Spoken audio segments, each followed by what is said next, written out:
Hello students, Lalitsa this side. We will start a new topic of cost and management accounting 2. It is valid for BCom third semester under CCF. This is an interesting chapter. So let's start the chapter joint product and byproduct. So what do you mean by joint product? Let's understand that first. So as per the definition, joint products are two or more products produced by the same process and separated in processing, each having a sufficiently high sellable value to merit recognition as main product. ध्यान से समझिए इसको. कोई भी चीज़ अगर produce किया जा रहा है एक ही प्रोसेस में और वो उस प्रोसेस के अंदर अलग हो जाते हैं इनटू टू और मोर देन टू प्रोडक्ट्स और जिनका सफिशिएंटली हाई सेलेबल वैल्यू हो और उसी को हम मेन प्रोडक्ट की तरह ट्रीट करें, then that product becomes joint product. So all those output becomes joint product. Is it clear? So products that are produced in a production process and all of them have highly sellable or they have high sellable value, उनका sellable value ज़्यादा होता है तो उनको main product की तरह हम recognise करते हैं. तो जो मेन प्रोडक्ट्स बनकर आ रहे हैं वही क्या बन जाता है, जॉइंट प्रोडक्ट. तो जॉइंट प्रोडक्ट क्या है, उनका कीमत सेम होता है, बराबर बराबर ऑलमोस्ट होता है. अब बाई प्रोडक्ट क्या है, तो अब बाई प्रोडक्ट में क्या हुआ कि आप अगर मैन्युफैक्चर कर रहे हैं तो मेन प्रोडक्ट के अलावा अगर कोई एक्स्ट्रा प्रोडक्ट निकल रहा है तो हम उसे कहते हैं बाई प्रोडक्ट. मेन प्रोडक्ट के अलावा अगर कोई एडिशनल प्रोडक्ट्स बन जा रहा है तो उसे हम कहते हैं byproducts. These are incidental to the production of main products और जॉइंट प्रोडक्ट्स. तो जॉइंट प्रोडक्ट बनाते हुए ये साइड में हमारा एडिशनल कुछ बनकर आ जाता है. इन प्रोडक्ट्स का जो वैल्यू है बेसिकली वो कम होता है कंपेयर टू जॉइंट प्रोडक्ट्स. तो इनका सेलेबल वैल्यू कम होता है. ठीक है. अब मज़ेदार चीज़ है कि देखिए कौन इंपॉर्टेंट है ज़्यादा. आमतौर पे वी कैन से कि joint products are more important, main product है होता है वो. लेकिन अब कभी कभी किसी किसी का बाय प्रोडक्ट भी बहुत इंपॉर्टेंट हो जाता है. So it all depends on the degree of economic importance. ठीक है. जो बाय प्रोडक्ट है आज वो हो सकता है कि मेन प्रोडक्ट हो जाए कभी चलकर, और जो कोई कोई जॉइंट प्रोडक्ट बन सकता है, स्क्रैप हो सकता है टुमारो. तो ये सब इकोनॉमिक इंपॉर्टेंस के ऊपर डिपेंड करता है. आपके एग्जाम्स के लिए आप इतना ही समझिए, मेन का वैल्यू ज़्यादा, बाय प्रोडक्ट्स का वैल्यू होता है कम. तो कुछ joint product and by product का एग्जांपल देखिए. जैसे डेयरी इंडस्ट्री के अंदर आप देखोगे तो आपको पता है डेयरी इंडस्ट्री में चीज़, बटर, स्किम मिल्क, क्रीम, ये सब क्या होता है, जॉइंट प्रोडक्ट्स. इन सब का वैल्यू ज़्यादा होता है. बायर प्रोडक्ट क्या है, वे एंड अदर प्रोडक्ट्स. हाँ वही वे प्रोटीन वाला वे है ये. पेट्रोलियम रिफाइनरी के अंदर में केरोसिन, नेप्था, ये सारा चीज़ जो है वो क्या बन जाता है, जॉइंट प्रोडक्ट.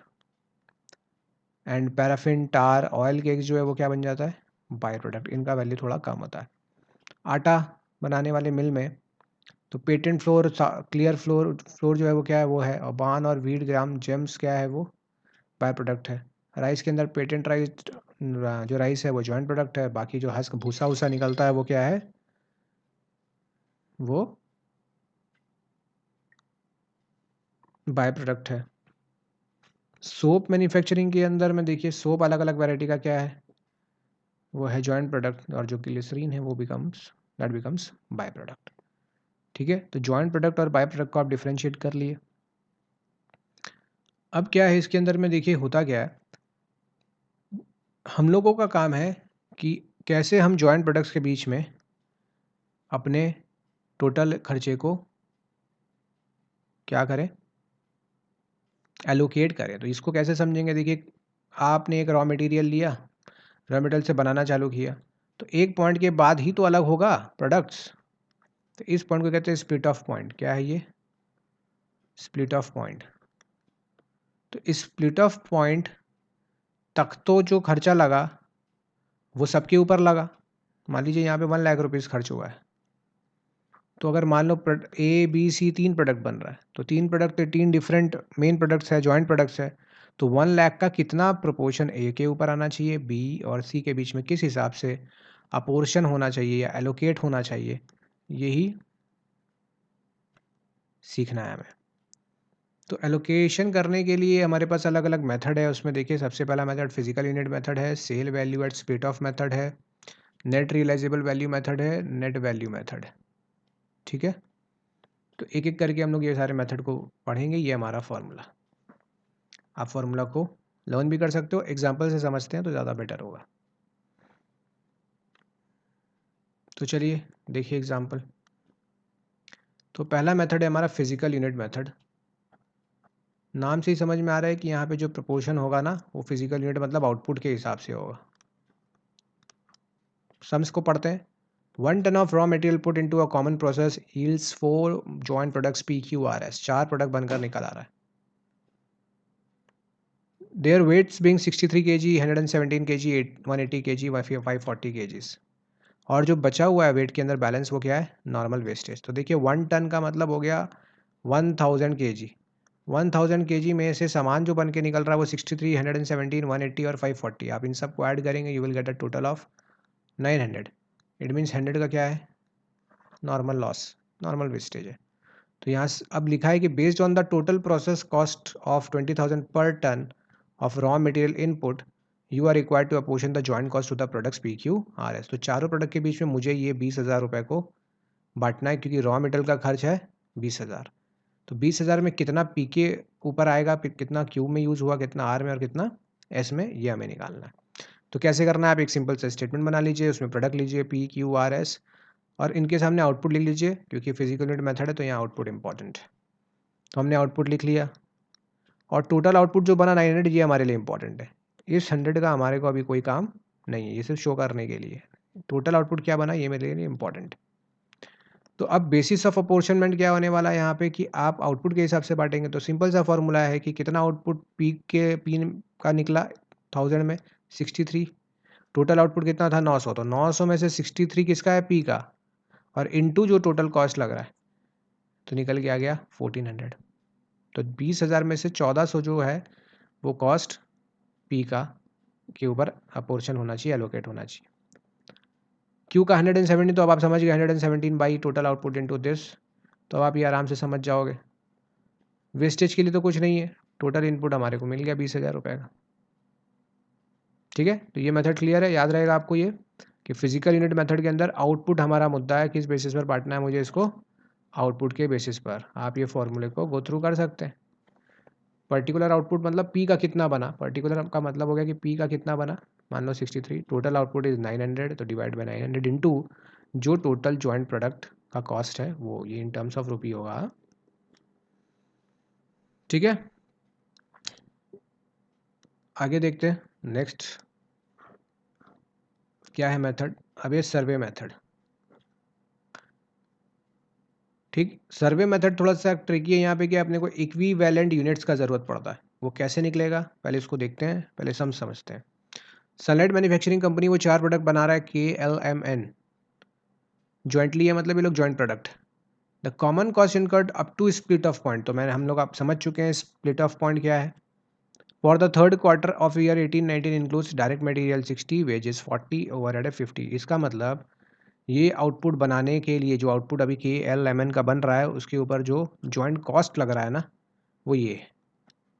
ठीक है, क्योंकि स्प्लिट ऑफ पॉइंट से जो भी पहले खर्च लगता है वो एक्चुअल में सभी के ऊपर लगाया जा रहा है। अब मुझे उसको बांटना है। अब यहाँ क्या कहा जा रहा है कि भाई the quantity of output for the joint product for the same period are, के का 5000 यूनिट बना है, एल का 2000, एम का 7500 और एन का 1500 यूनिट्स है। थ्रू टेक्निकल सर्वे, यहाँ technical survey the point assigned for the output for the products are इतना। तो याद रखिए जब भी ये मेथड आने वाला है, आपके पास ये जो पॉइंट्स है ना, पॉइंट्स टेक्निकल सर्वे पॉइंट से गिवन रहेगा आपको। ठीक है, याद रखिए हमेशा आपको पॉइंट्स गिवन रहेगा। कैसे समझेंगे कि ये वाला मेथड लगाना है, सर्वे मेथड लगाना है, कैसे पता चलेगा, सम के अंदर में बिल्कुल पॉइंट्स गिवन होगा। जैसे ही आपको ऐसा कुछ पॉइंट दिख रहा है, आप समझ जाओ कौन सा मेथड लगाना है, सर्वे मेथड लगाना है। तो क्या करना है, ध्यान से देखिए। सबसे पहले आप अपना एक कॉलम बनाइए प्रोडक्ट का, जिसमें आपने लिख लिया है सारा प्रोडक्ट का नाम KLMN, फिर आउटपुट लिख लीजिए। अब तुरंत यहाँ पे प्रोडक्ट पॉइंट जो असाइन किया गया वो लिखिए। तो पॉइंट कितना था देखिए, के लिए 3, 5, 8, 10 लिख लिया हमने, 3, 5, 8, 10। अब इस आउटपुट को, इस प्रोडक्ट को मानिए A, column B, column C। अच्छा, कॉलम यहाँ पे हमने 1, 2, 3 ऑलरेडी ले लिया है। तो देखिए इक्विवेलेंट यूनिट कैसे निकलेगा। Equivalent unit will be output into point assigned. Output into point assigned मतलब 5000 इंटू 3 क्या निकलेगा, 2000 इंटू 5 कितना है, एंड सो ऑन। निकाल लिया आपने, ठीक। अब कॉस्ट पर इक्विवेलेंट कैसे निकालोगे आप। कॉस्ट पर इक्विवेलेंट का फॉर्मूला है कि भाई टोटल कॉस्ट कितना इनकर किया divided by total equivalent units. तो ये देखिए ज़रा ऐड कीजिए तो इन सबको, कितना आ रहा है, कितना आ रहा है, 1 लाख आ रहा है। तो ये जो कॉस्ट पर इक्विवेलेंट है, इसका फॉर्मूला देखिए यहाँ पर, total pre separation common cost. तो कॉमन कॉस्ट कितना लग रहा है, 1,50,000। कहाँ से आया 150, देखिए यहाँ पे तो पता है ना, 60, 40, 50 टोटल मिला के कितना आ रहा है, 1,50,000 total cost divided by equivalent units, total number of equivalent units जो कि 1 लाख है। कहाँ से आया मैंने बता दिया, यहाँ आया। तो पर यूनिट जो है कॉस्ट पर इक्विवेलेंट वो है 1.5 पैसा। अब कॉस्ट अपोर्शन कैसे करेंगे, ये जो अमाउंट आ रहा है बस इसको आप मल्टीप्लाई कर दीजिए इक्विवेलेंट यूनिट से। तो this into this will be your, okay. I hope ये समझ गए आप, मल्टीप्लाई कर करके आएगा, ठीक। तो यहाँ देखिए लिखा है 4 इंटू 5। अब कॉस्ट पर यूनिट कैसे निकालें, ये आप लोग खुद बताइए, कॉस्ट पर यूनिट कैसे निकालेंगे आप। कॉस्ट जितना निकला divided by number of units. तो 22,500 divide by 5,000, 15,000 divide by 2,000, this will be your cost per unit, ठीक है। तो इस तरीके से देखिए अपोर्शन कर दिया हमने। कमाल की बात है, कैसे समझे, कैसे समझ रहे आप अपोर्शन हो गया। देखिए टोटल हमने कितना खर्च किया था, 1,50,000 खर्च किया था। तो ये रहा 150 खर्च किया था। तो 1 कॉस्ट अपोर्शन करके जो इसका टोटल आएगा देखिए 150 होगा। तो 150 में कितना के पे, कितना एल, कितना एम और कितना एन, यही तो मुझे सीखना है इस चैप्टर में, अपोर्शन करना। तो हमने निकाल दिया कि 1,50,000 में से 22,500 का खर्च किसके ऊपर जाएगा, के को बनाने में लग रहा है।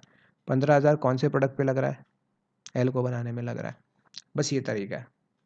सो आई होप कि ये क्लियर हो गया आप लोगों का, सर्वे मेथड क्लियर है। Next contribution margin method, again important method है ये। याद रखेंगे आप कि 10 मार्क्स का और एक 5 मार्क्स का क्वेश्चन इससे पूछ सकता है, थ्योरी भी पूछ सकता है। 5 मार्क्स में थ्योरी क्या पूछ सकते हैं भाई, ये लोग डिफरेंस पूछ सकते हैं जॉइंट प्रोडक्ट का एंड बाय प्रोडक्ट का, या नोट्स लिख सकते हैं नोट्स, ठीक है, कि नोट्स बताइए इनको, इसके ऊपर लिखिए, या differences.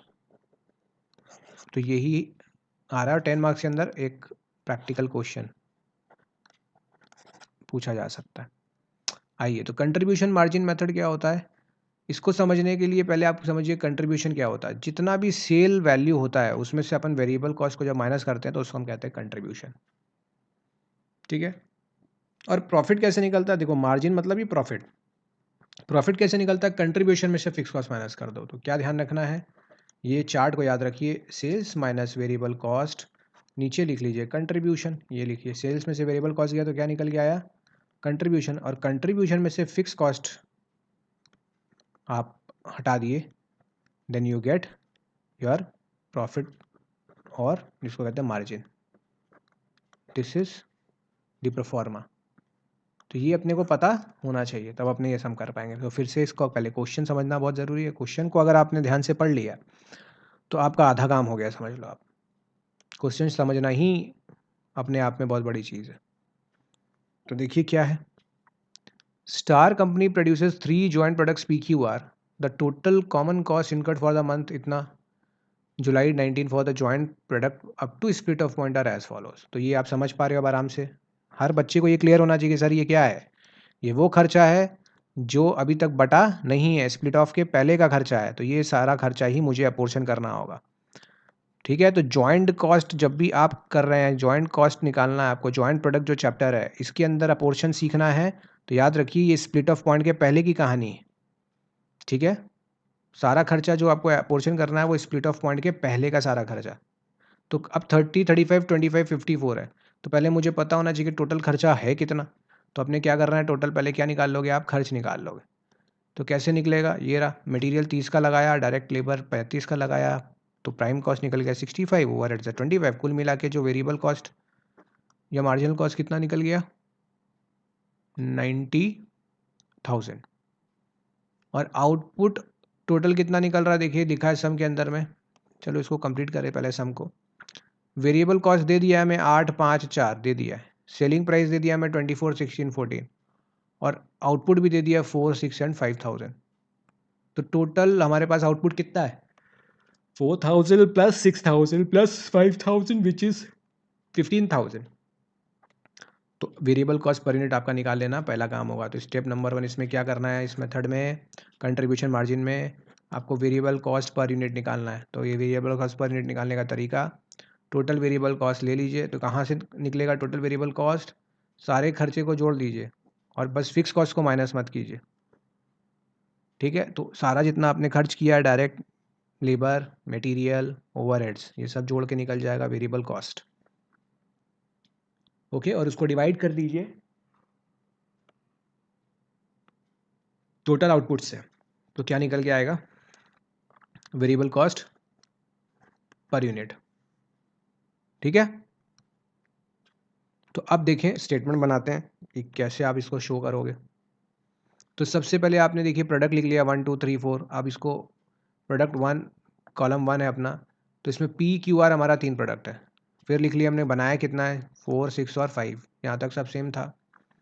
Pre separation variable cost separation से पहले हमने निकाला अभी 6 रुपीज़ ऊपर वर्किंग में निकाला, देखो कहाँ निकाला था, कैसे निकाला था, ये रहा 6 रुपीज़ वेरिएबल कॉस्ट, तो ये हमने निकाल लिया है।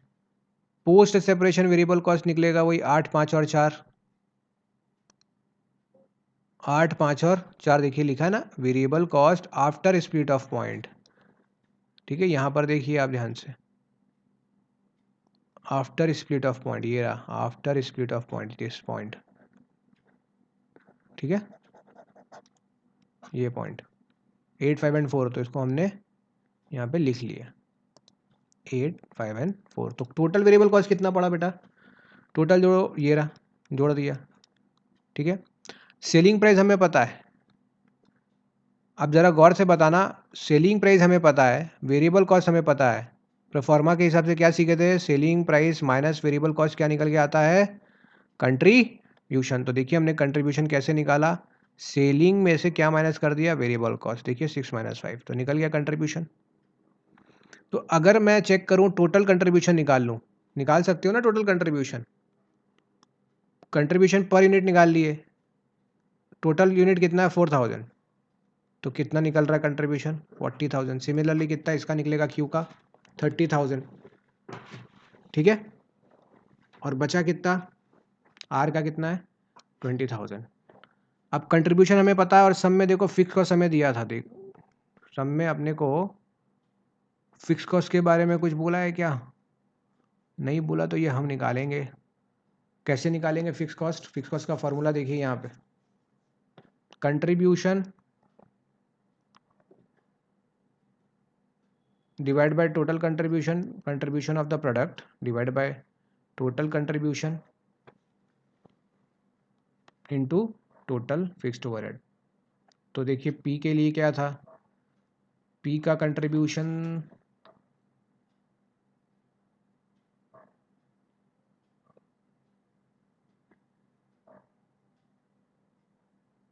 तो सबसे पहले अपने क्या किए, क्या करो आप, सबसे पहले रेशियो निकाल लो आप सारे कंट्रीब्यूशन का, 4:3:2, और जो खर्च है उसको आप इस बेसिस पर डिस्ट्रीब्यूट कर दो। ठीक है,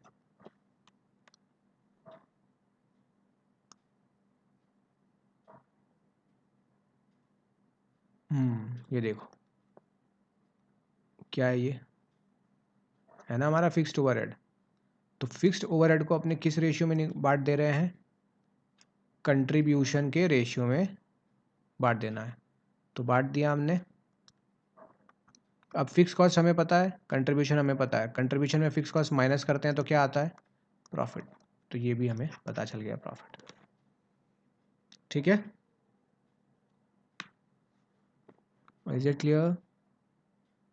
तो ये अच्छा मेथड था।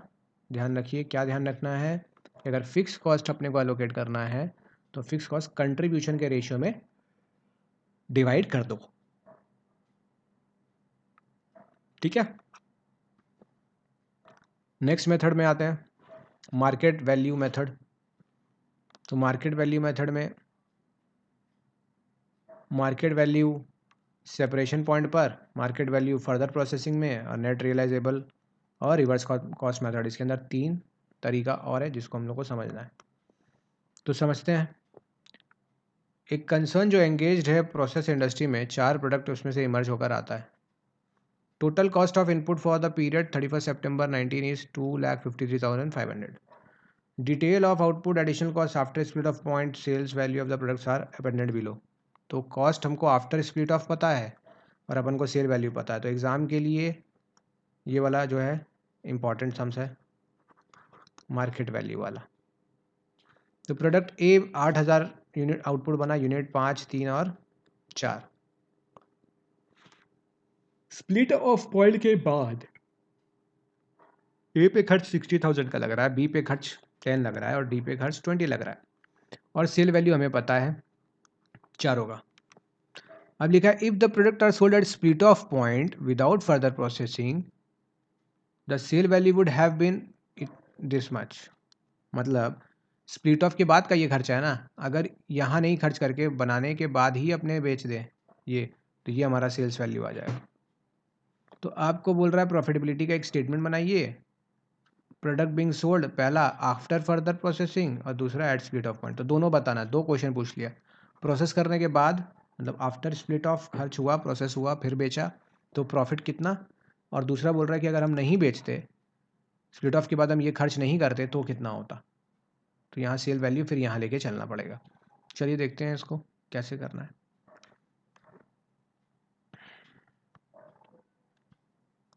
तो सबसे पहले जॉइंट प्रोडक्ट अगेन लिख लिया हमने, जितना भी जॉइंट प्रोडक्ट है, जो आउटपुट है लिख लिया। देखो हर समय ये 2 स्टेप तो सेम ही है। अब आफ्टर प्रोसेसिंग सेल वैल्यू है 168 जो हमारे को गिवन है, ये सारा देखो गिवन था। आप गौर से देखो ये गिवन है, ये रहा। तो सेल वैल्यू हमें पता है, दे दिया गया है, और एडिशनल कॉस्ट ऑफ प्रोसेसिंग भी हमें पता है। ठीक है, इंटरेस्टिंग चीज़ ये क्या है, देखिए यहाँ पे ये है 1, ये है 2, ये है 3, ये है 4, कॉलम 5। तो अगर सेल में से हम लोग एडिशनल प्रोसेस को माइनस कर दें तो आपको ये पता चल जाएगा ना कि ए का स्प्लिट ऑफ पॉइंट पे वैल्यू क्या रहा होगा। एडिशनल प्रोसेस कॉस्ट को माइनस कर दीजिए, 168 में से 60 माइनस कीजिए तो 1,08,000 जो है वो इक्विवेलेंट सेल वैल्यू है eight split off point. Split off point पे इतना में बिकना चाहिए था। ठीक है, अब सबका हमने ऐसे ही निकाल लिया। अब यहाँ कुछ नहीं था तो 60 का 60 आ गया इधर, यहाँ 70 आ गया, मिल गया इधर। अब शेयर ऑफ जॉइंट कॉस्ट कैसे निकालें, तो शेयर ऑफ जॉइंट कॉस्ट कैसे निकलेगा, फॉर्मूला है इक्विवेलेंट सेल वैल्यू, मतलब इक्विवेलेंट सेल वैल्यू लेना होगा, इस बेसिस पे बांटेंगे सेल वैल्यू पे। और टोटल हमारा जो इक्विवेलेंट सेल्स वैल्यू है, टोटल इक्विवेलेंट सेल्स वैल्यू ये रहा, इनटू टोटल कॉमन कॉस्ट। तो टोटल कॉमन कॉस्ट हमारा कितना है,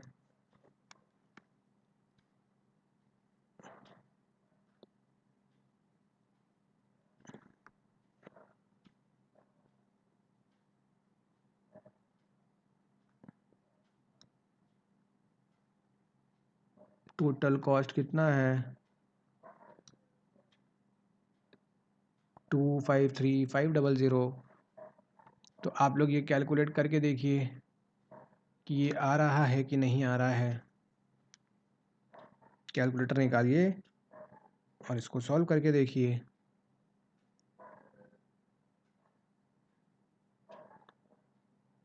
ठीक है,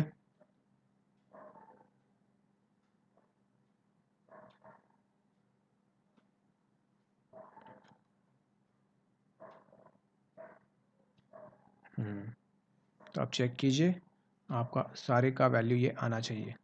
तो ध्यान रखिए क्या फार्मूला लगा रहे हैं अपन यहाँ पर। इक्विवेलेंट यहाँ मैं कर देता हूँ, यहाँ पे आप गौर कीजिए। पहले के लिए क्या आ रहा है कि 108,000 मेरा इक्विवेलेंट सेल वैल्यू है, divided by total equivalent sale value यहाँ पर आ गया, ये टोटल गिवन है 338,000 इनटू जो टोटल यहाँ पे कॉस्ट गिवन था ना स्प्लिट ऑफ से पहले का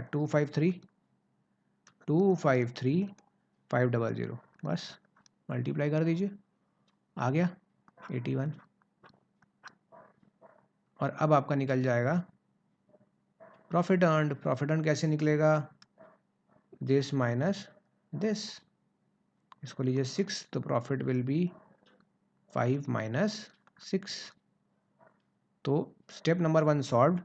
यहाँ पर जो हम कंप्यूट कर रहे हैं वो कैसे कर रहे हैं, यहाँ पर हमने कंप्यूट किया कि स्प्लिट ऑफ के बाद एडिशनल प्रोसेसिंग कॉस्ट लगा तो हमारा प्रॉफिट कैसे निकलेगा। तो फटाफट इसको एक बार फिर से रिकैप कीजिए। हो सकता है ये थोड़ा ट्रिकी लगे सबको, लेकिन आप इसको स्टेप को समझ लीजिए। सबसे पहले जॉइंट प्रोडक्ट लिखिए, आउटपुट लिखिए, आफ्टर प्रोसेसिंग सेल वैल्यू लिख लीजिए, क्योंकि ये गिवन है। क्या है बेटा, ये सब गिवन था, यहाँ हमने कुछ किया नहीं। Additional processing cost after split of भी गिवन था, ये भी गिवन है, यहाँ भी हमने कुछ नहीं किया। हम सिर्फ क्या कर रहे हैं, हम इक्विवेलेंट सेल्स वैल्यू निकाल रहे हैं एट स्प्लिट ऑफ पॉइंट। तो एट स्प्लिट ऑफ मतलब अगर ये एडिशनल नहीं होता तो जस्ट उसके पहले क्या होता था, उसके पहले वैल्यू होता 1,60,000 और 70,000 होता। और अब हम शेयर ऑफ जॉइंट कॉस्ट इसमें से माइनस कर देंगे। शेयर ऑफ जॉइंट कॉस्ट इसमें से माइनस करेंगे तो शेयर ऑफ जॉइंट कॉस्ट कैसे निकल रहा है, equivalent sales value divided by total equivalent sales value into जो मेरा टोटल स्प्लिट ऑफ के पहले का टोटल कॉस्ट था, मटेरियल का, इनपुट का, ओवरहेड्स का, जो भी था, यहाँ मुझे टोटल करके दिया। पिछले जितना हमने सम्स किया उसमें हमारे को अलग से लिखा हुआ था कि वेजेस इतना, एक्सपेंस इतना, ओवरहेड इतना, तो हम तीनों को जोड़ कर लिख रहे थे। यहाँ पे हमें एक साथ दे दिया 253,500। फिर से आप देख सकते हो ये वैल्यू कहाँ से आई है। ओके, अब हमने क्या किया, इक्विवेलेंट सेल्स में से हमने माइनस कर दिया हमारा शेयर ऑफ जॉइंट कॉस्ट। भाई सेल वैल्यू से कॉस्ट माइनस कर रहे हैं तो प्रॉफिट आ जा रहा है। ठीक है,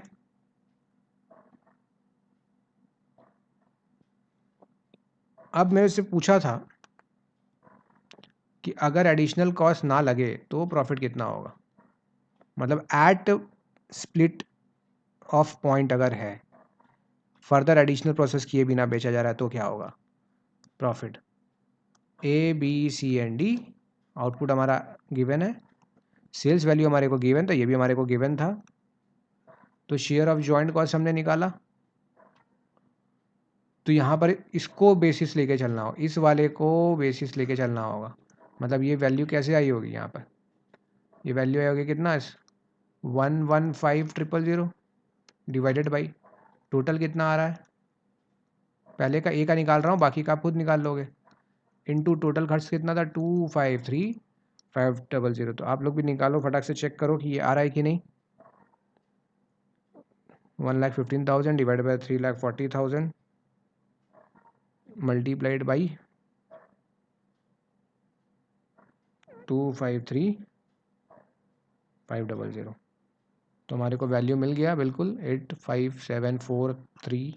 2.64 था तो हमने राउंड ऑफ कर लिया, तो ये सबको पता होगा। तो प्रॉफिट कैसे मिला होगा, again this minus cost is profit. तो ये हमने ख़त्म कर लिया। जॉइंट प्रोडक्ट का यहाँ पर ट्रीटमेंट ख़त्म। याद रखिए जॉइंट प्रोडक्ट चल रहा था अभी तक ये। तो जॉइंट प्रोडक्ट कैसे निकाल रहे हैं, इसका ट्रीटमेंट कैसे हुआ, आप समझ पा रहे हो। क्या हो रहा है यहाँ पे, ज़्यादातर क्या हो रहा है कि भाई जहाँ स्प्लिट ऑफ पॉइंट है, बस इसके पीछे का जो खर्चा है, रॉ मटेरियल, वेजेस, ओवरहेड, जो भी कंबाइंड कॉस्ट है, ओवरहेड्स है, वो हम स्प्लिट ऑफ पॉइंट के बाद मतलब जो अलग अलग प्रोडक्ट है ए बी सी उसके ऊपर बांट रहे हैं। एकदम क्लियर होकर समझिए इस चीज़ को क्या हो रहा है। जॉइंट प्रोडक्ट में हम लोग स्प्लिट ऑफ के पहले का जो खर्चा है वो इन प्रोडक्ट के ऊपर एलोकेट कर रहे हैं, इनको एलोकेट कर रहे हैं अपोज। ठीक, अपोर्शन कर रहे हैं, दिखा रहे हैं कि कितना कितना कितना इनका ऊपर आएगा प्रोडक्ट के ऊपर में। अब आगे हम लोग करेंगे अकाउंटिंग फॉर बाई प्रोडक्ट्स। तो बाई प्रोडक्ट के अंदर देखो क्या पूछ रहा है कि बाई प्रोडक्ट क्या होता है, ये हम लोग ऑलरेडी डिस्कस कर लिए हैं कि बाई प्रोडक्ट क्या होता है। वो प्रोडक्ट जो जाने अनजाने में निकल गया, मेन प्रोडक्ट बनाने के चक्कर में जो साइड में और प्रोडक्ट्स निकल गए, वो क्या है, बाई प्रोडक्ट्स। तो देखिए अब एग्जांपल से इसको ही समझते हैं क्या पूछा जा रहा है इसमें। तो जॉइंट एक्सपेंस जो लग रहा है उसका प्रोपोर्शन इसमें कैसे, इसको हम लोग अपोर्शन करेंगे। तो बी लिमिटेड मैन्युफैक्चर कर रहा प्रोडक्ट ए जिसका 2 बाई प्रोडक्ट है बी और सी। मेन प्रोडक्ट है ए जिसमें बाई प्रोडक्ट कितना निकल गया बी एंड सी। तो आप समझ रहे हो प्रोडक्ट ए हमारा मेन मोटिव है, ठीक, और बी एंड सी हमारा क्या निकल गया है, बाई प्रोडक्ट। तो actual joint expense of manufacturing for the period है 8000। It was estimated that the profit on each product as percentage of sales would be 30, 25, 15% होना चाहिए। इतना प्रॉफिट में अपने सेल करेंगे। पर्टिकुलर्स कुछ दिया कि मटेरियल ए पे 100 रुपया, 75 रुपया, 25 रुपया का खर्च आ रहा है। वेजेस भी हमें दिया है तीनों का, ओवरहेड्स भी हमें दिया है तीनों का। तो ये हमारा क्या है भाई, ये टोटल हो गया। क्या है ये है टोटल, ठीक। तो टोटल खर्चा हमें पता लग गया 450, 325 और 150 है ए बी और सी का। तो यहाँ तक तो प्रॉब्लम नहीं है। ये जो 8000 रुपया है ना, ये कैसे बढ़ रहा है ये देखना पड़ेगा। सेल वैल्यू भी हमें दे दी गई है कि ए को हमने 6000 में बेचा है, बी बाई प्रोडक्ट 4 और 2500 में जा रहा है।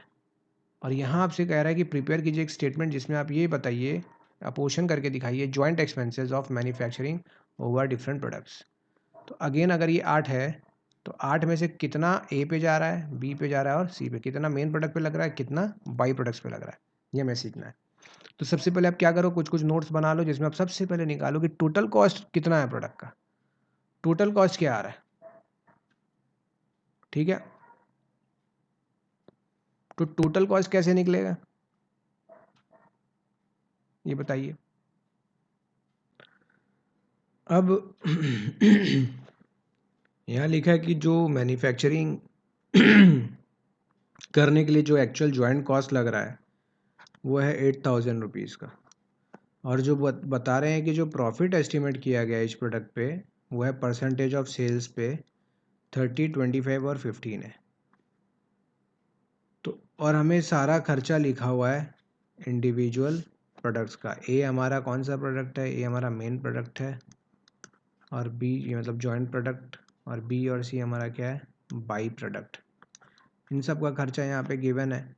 तो इसका खर्चा है 450, इसका टोटल खर्चा है, ये टोटल दिया हुआ है यहाँ पे, this is total, okay. Sales हमें गिवन है। तो अब मुझे बता रहा है, बोल रहा है प्रिपेयर कीजिए statement showing the portion of joint expenses of manufacture over the different products. Joint जो एक्सपेंस है ये वाला, इसको बांट के दिखाइए। तो यहाँ पर हमें सेल्स का इंफॉर्मेशन दिया हुआ है और प्रॉफिट यहाँ पे दिया हुआ है सेल्स के ऊपर, ऑन सेल्स। तो आपको सेल्स पता है और प्रॉफिट पता है, तो आप क्या टोटल कॉस्ट निकाल सकते हैं प्रोडक्ट का। क्या फॉर्मूला होता है टोटल कॉस्ट का, सेल्स में से प्रॉफिट माइनस कर देंगे तो आपको कॉस्ट मिलेगा कि नहीं मिलेगा। तो देखिए एक का करके बताता हूँ मैं। 6000 आपका सेल वैल्यू है, 30% उसमें क्या है, प्रॉफिट। तो कितना प्रॉफिट आ रहा है देखिए 1800। इसका मतलब हमारा कॉस्ट कितना निकल रहा है प्रोडक्ट का, 4200। तो 4200 दूसरे का निकलेगा 3000, तीसरे का निकलेगा 2125। तो टोटल जो यहाँ पर हमारा प्रोडक्ट का कॉस्ट है वो 9325 है। But total production cost must be equal to, या होना चाहिए, कॉस्ट ऑफ प्री सेपरेशन जिसको कॉमन कॉस्ट भी कहते हैं, प्लस सब्सिक्वेंट टोटल एक्सपेंस, मतलब जो आगे खर्च हुआ वो सारा। तो वो कैसे निकल रहा है, पहले का खर्चा तो 8 है और बाकी सारा क्या है, जो ये हमने खर्चा यहाँ पे निकाला है बाद में, सब्सिक्वेंट माने बाद में जो खर्च लग रहा है तीनों पे, वो हमें पता लग गया 8925 है। तो ये डिफरेंस क्यों आ रहा है, हमारा कॉस्ट आ रहा है प्रोडक्ट का 9325 और यहाँ पर एक्सपेंसेस को जोड़कर हमारे पास आ रहा है 8925, तो ये जो डिफरेंस का पैसा है ना बेटा, ये 400 है, इसको मान लेंगे कि ये ज़रूर बीच में कोई सेलिंग एक्सपेंस लगा होगा, सेल करने का खर्चा है। ठीक, अब सवाल है कि सेलिंग एक्सपेंस को कैसे अपोर्शन करते हैं। सेलिंग एक्सपेंसेस को सेल्स के रेशियो में अपोर्शन करेंगे, जिसका प्रोडक्ट का जो सेल वैल्यू, इस हिसाब से सेलिंग एक्सपेंस को आप क्या करोगे, एलोकेट कर दोगे। तो 400 रुपया जो है वो हमारा सेलिंग एक्सपेंसेस बनेगा। अब आइए फिर प्रेजेंटेशन में, तो देखिए statement showing apportionment of a joint expenses of manufacture over the main product and the by products। तो चलिए देखें यहाँ पर, सबसे पहले यहाँ अगेन मेन प्रोडक्ट है ए, बाय प्रोडक्ट बी एंड सी। तो यहाँ पर सेल्स अपने को सबसे पहले गिवन है, लिख लेंगे हम लोग सेल्स। एग्जाम के लिए ये समझ लीजिए इस टाइप का सम्स आ रहा है लॉन्ग क्वेश्चन, तो इसको अच्छे से समझ कर जाइए। सबसे पहले सेल्स लिख लिया आपने, टोटल सेल्स भी लिख लिया। सेल्स में से हम माइनस कर देंगे प्रॉफिट, तो हमें क्या पता चल जाता है, टोटल कॉस्ट, जो कि अभी हम लोग जस्ट पीछे सीखे हैं कि टोटल कॉस्ट कैसे निकला, प्रॉफिट हमने माइनस किया। अब जो सेलिंग एक्सपेंस हमारा 400 रुपीज़ का आया था, उसको मैंने कैसे बांटा, इसको हमने सेल्स के रेशियो में बांटा बेटा। देखो पीछे जाओ, सेल्स का रेशियो क्या है, 60/40/25। तो ये रेशियो क्या आ रहा है, 12:8:5 के रेशियो में। आप इसको ज़रा बांट के देखो कैसे बांटोगे। यहाँ पे कैसे बटा होगा, 400 इंटू 12 डिवाइडेड बाई, इसको ऐड कर लीजिए, कितना आ रहा है, 25 डिवाइड बाई 25। तो आप जब इसको सॉल्व करेंगे तो आपका आना चाहिए 192। सब अपने कैलकुलेटर निकाल कर चेक कीजिए फटाक से कि आ रहा है कि नहीं। ठीक, तो समझ गए आप, सारा हमने ऐसे ही निकाला। तो जब सेल्स का भी खर्चा माइनस कर दिया तो हमारे को एक्चुअल में क्या पता चल गया, प्रोडक्शन कॉस्ट। देखिए total cost is different thing, production cost is different thing.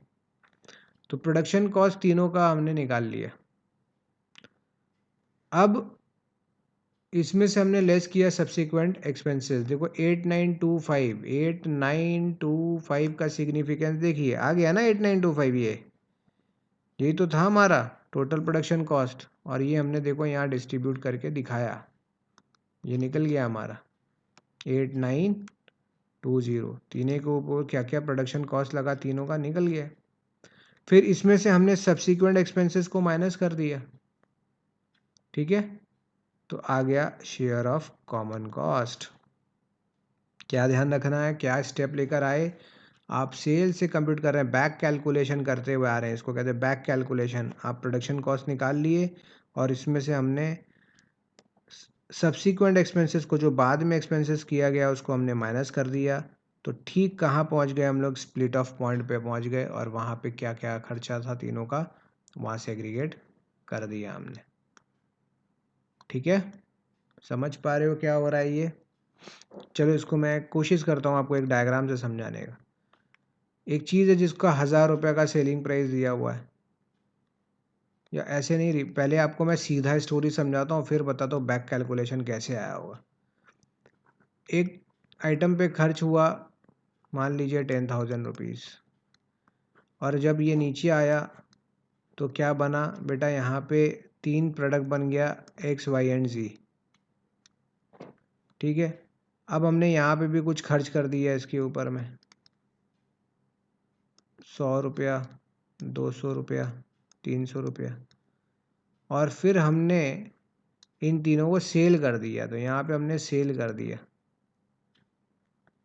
Cell कर दिया हमने 3000 में, 4000 में, और 6000 में। ये मेरा सेलिंग प्राइस आ गया। तो मुझे ये जानना है कि यहाँ पर ये जो 10,000 है, ये इन पे कैसे बटा होगा, प्लस यहाँ पे मैंने सेलिंग एक्सपेंसेस भी कुछ किया है, और प्रॉफिट हमें बता दिया गया है। कि प्रॉफिट में हम लोग कितना परसेंट प्रॉफिट कमा रहे हैं। तो बोल रहा है सपोज करो 10% प्रॉफिट कमा रहे हैं इस सम में। तो सेलिंग प्राइस इसके ऊपर भी तो कॉस्ट ही आया होगा सारा, यहाँ पर तीनों का कंबाइंड कॉस्ट अगर मैं इससे निकालना चाहूँ तो तीनों का कॉस्ट हमें पता चल जाएगा। सेलिंग एक्सपेंसेस हमें पता है अगर 10 रुपया, 20 रुपया, 30 रुपया, तो ये हम कैलकुलेट कर लेंगे, ठीक। और यहाँ से हम यहाँ पहुँचे, इस पॉइंट पर कॉस्ट निकाले और उसके बाद ये सब फिगर हमने माइनस किया। तो इसके बाद जो इनके ऊपर खर्च आया ना, तो वो क्या फाइनली बचा, 10,000 का ही तो सेग्रीगेशन आएगा। ये तीनों का जो यहाँ पे फिगर आएगा, क्योंकि हम यहाँ से बैक कैलकुलेशन कर रहे हैं ऊपर की तरफ, तो वो वही आ जाएगा जो यहाँ बटना चाहिए तीनों का इंडिविजुअली, ठीक। देखिए आप गौर से, हमारे सम में तो 8,000 था ना, तो हमारा 8,000 अल्टीमेटली देखो नीचे आना चाहिए आंसर। गौर से देखना क्या हो रहा है। तो जैसे ही आपने प्रोडक्शन कॉस्ट में से बैक कैलकुलेशन करके आप ये निकाले और इसमें से आपने जो सब्सिक्वेंट को एक्सपेंसेस को माइनस किया, तो आपके पास ये जो फिगर आया इंडिविजुअल सारे मेन प्रोडक्ट और बाई प्रोडक्ट का, उसका टोटल देखिए तो क्या आ रहा है। तो बेटा डिस्ट्रीब्यूशन हो गया ना 8,000 रुपीज़ तीनों के बीच में। तो बस यही है बाई प्रोडक्ट का कैलकुलेशन, कि बाई प्रोडक्ट भी अगर इन्वॉल्व है तो कैसे आप निकालोगे। पूरा इसका चांस 100% लग रहा है। अगर प्रैक्टिकल क्वेश्चन आया तो इस तरीके का सम्स आपको बिल्कुल देखने को मिलेगा, ठीक है। आई होप कि ये चीज़ आप समझ गए हो। और इस तरीके के वीडियो को देखने और जानने के लिए, समझने के लिए आप हमें फॉलो कर सकते हैं, अपने फ्रेंड्स के साथ शेयर कीजिए। जो बच्चे हमारे से ऑफलाइन क्लास लेना चाहते हैं हमारे पास आकर, ऑफलाइन क्लासेस के बारे में बता दूं तो हमारा जो क्लासेस है वो गिरीश पार्क एरिया में है, गिरीश पार्क ऑटो स्टैंड के पास। और एक सेंटर हमारा जो है वो नॉर्थ कोलकाता में है, बारानगर, जो श्याम मंदिर है ना, आलम बाज़ार श्याम मंदिर, ठीक उसके पास आलम बाज़ार में है, ठीक है।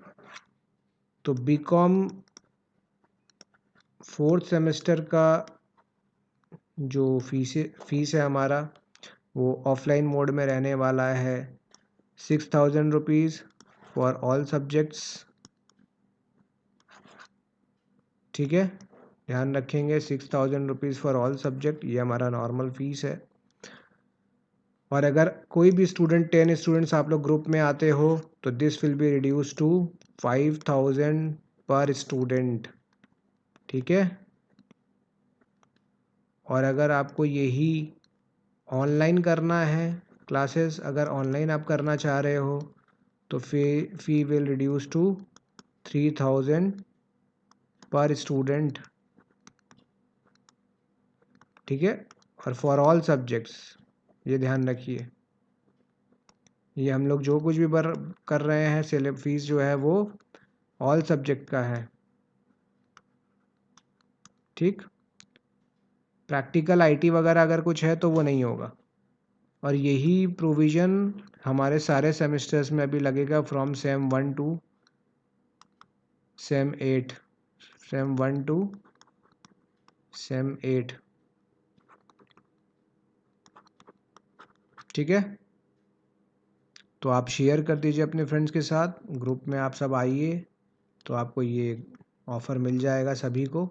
3,000 अपना ऑनलाइन और ऑफलाइन में सबका हो जाएगा 5,000 पर स्टूडेंट ऑल सब्जेक्ट का फ़ी। प्रैक्टिकल सिर्फ करने जाओगे तो देखिए ज़्यादा रिडक्शन नहीं होने वाला, सिर्फ 1,000 रुपीज़ रिड्यूस हो जाएगा। प्रैक्टिकल सब्जेक्ट्स ही करने फिर आपको करना पड़ेगा। तो आप सब कर सकते हैं, आप सब अपने फ्रेंड्स के साथ शेयर कर दीजिए। हमारे यूट्यूब चैनल को आप फॉलो कर लीजिए और हमसे जुड़ने के लिए व्हाट्सएप में मैसेज कर लीजिए, हम आपको अपने व्हाट्सएप ग्रुप में ऐड कर लेंगे, ओके। सो अब हम लोग मिलते हैं इसी तरीके के नेक्स्ट वीडियो के साथ। ओके, चलिए, bye bye, see you guys.